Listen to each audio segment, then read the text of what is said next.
Hello नमस्कार, स्वागत है आप सभी का एडुटेरिया के वस्तुनिष्ठ समान अध्ययन 7500 के प्रैक्टिस सेट 36 में 35 प्रैक्टिस सेट ऑलरेडी हो चुका है। आप उन सारे वीडियोस को भी देखिए। हर एक प्रैक्टिस सेट में 50 क्वेश्चंस होते हैं जीके और जीएस के, और ये सारे क्वेश्चंस हर एक एग्जाम के लिए इंपॉर्टेंट है जिसमें भी जीके जीएस पूछा जाता है। वीडियो स्टार्ट करने से पहले आप लोगों से एक रिक्वेस्ट है कि चैनल को सब्सक्राइब कर दीजिएगा, वीडियो को लाइक कर दीजिएगा। तो चलिए शुरू करते हैं।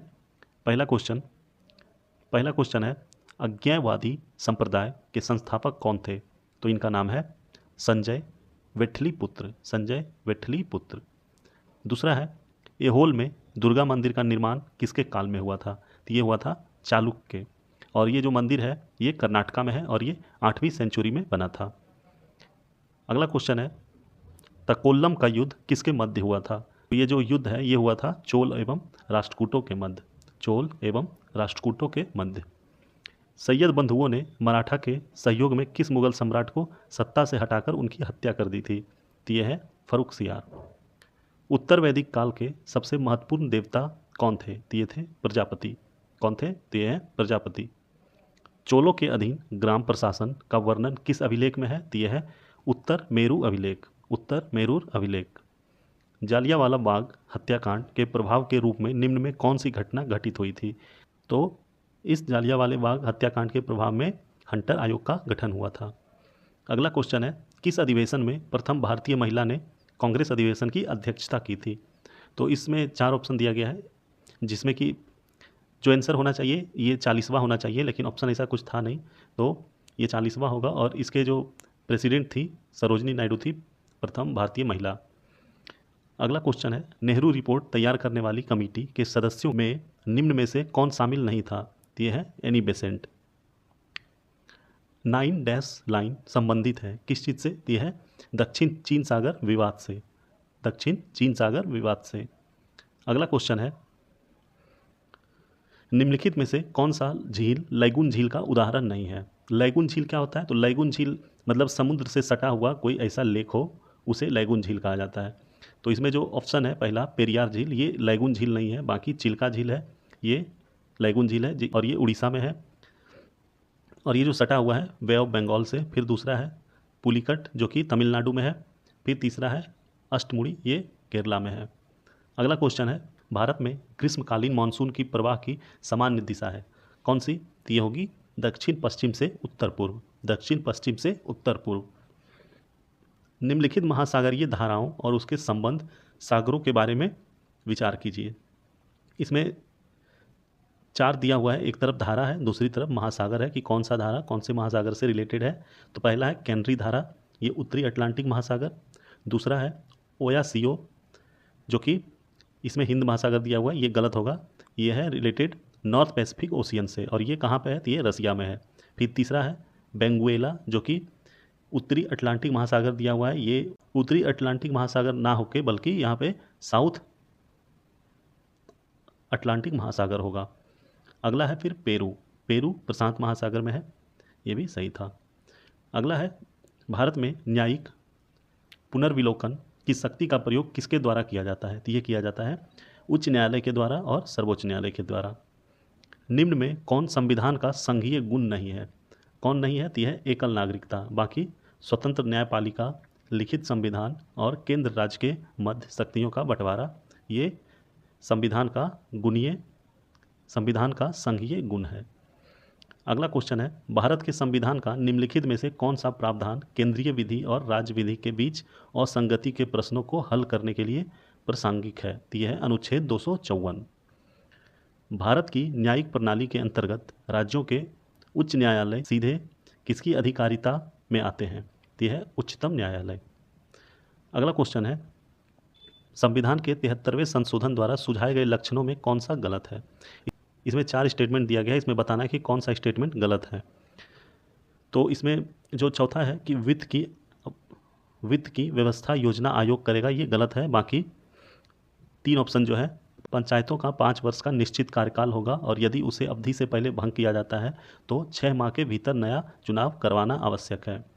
अगला है, पंचायतों का चुनाव राज्य के चुनाव आयोग द्वारा करवाया जाएगा। कमजोर वर्गों तथा महिलाओं के लिए अनिवार्य रूप से सीटें आरक्षित की गई है। अगला क्वेश्चन है दुर्गा घाटी भूतापीय ऊर्जा केंद्र कहाँ है? तो यह है लद्दाख में।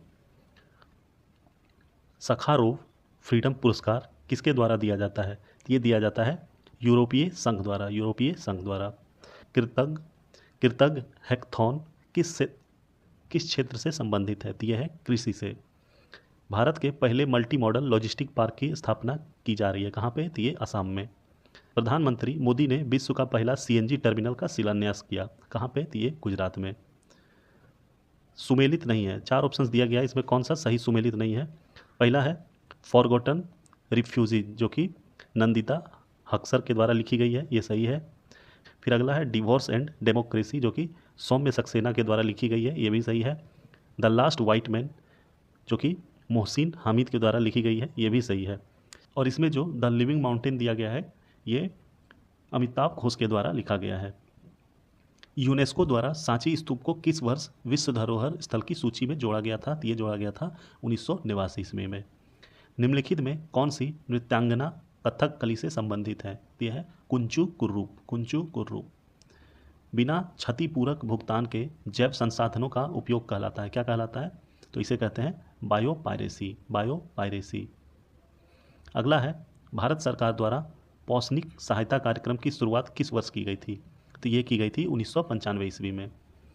अगला क्वेश्चन, द इंडिया स्टोरी पुस्तक के लेखक कौन है? तो इसके लेखक है विमल जालान, ये पहले रिजर्व बैंक ऑफ इंडिया के गवर्नर रह चुके हैं। अगला है नाबार्ड के बारे में निम्नलिखित में से कौन सा कथन असत्य है? तो इसमें 4 कथन दिया गया है, इसमें बताना कि कौन सा असत्य है। तो ये दूसरा है, यह प्रत्यक्ष ऋण आवंटित करता है, ये गलत है। बाकी इसकी स्थापना 1982 ईस्वी में हुई। यह भारत में कृषि एवं ग्रामीण क्षेत्र के विकास से संबंधित शीर्ष वित्तीय संस्था है। इसका मुख्यालय मुंबई में है। अगला क्वेश्चन है सूची 1 सूची 2 सुमेलित करना है। सूची 1 में कुछ बैंक और कुछ बोर्ड का दिया गया है नाम, और दूसरी तरफ दिया गया है कि कौन से वर्ष इसकी गठन हुई थी। पहला है क्षेत्रीय ग्रामीण विकास बैंक, इसकी गठन हुई थी 1975 ईस्वी में। फिर है अखिल भारतीय हस्तकला बोर्ड, जिसका गठन 1953 ईस्वी में हुआ।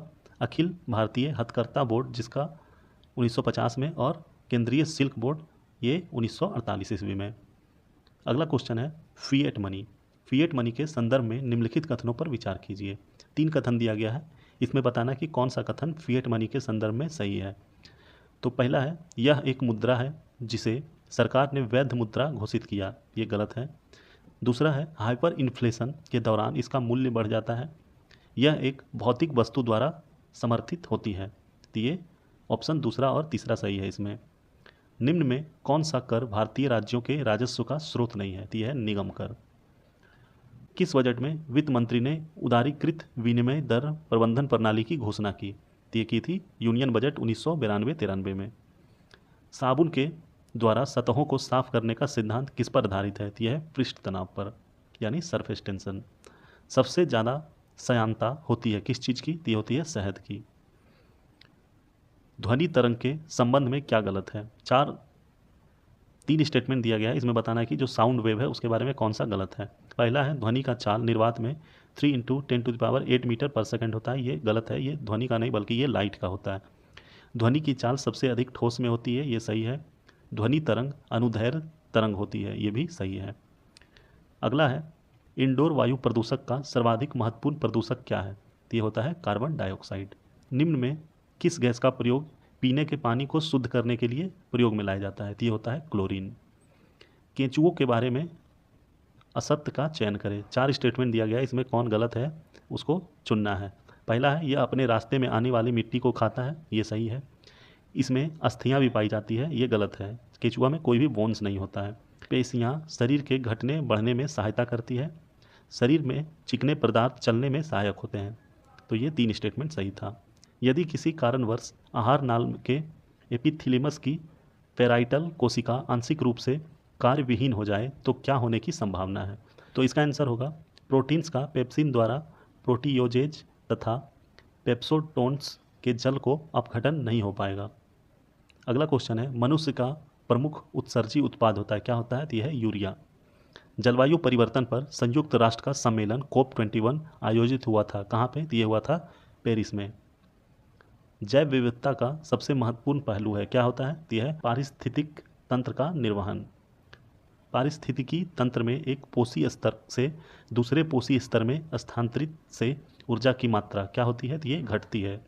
पारिस्थितिकी तंत्र में एक पोषी स्तर से दूसरी पोषी स्तर में स्थानांतरित से ऊर्जा की मात्रा घटती है।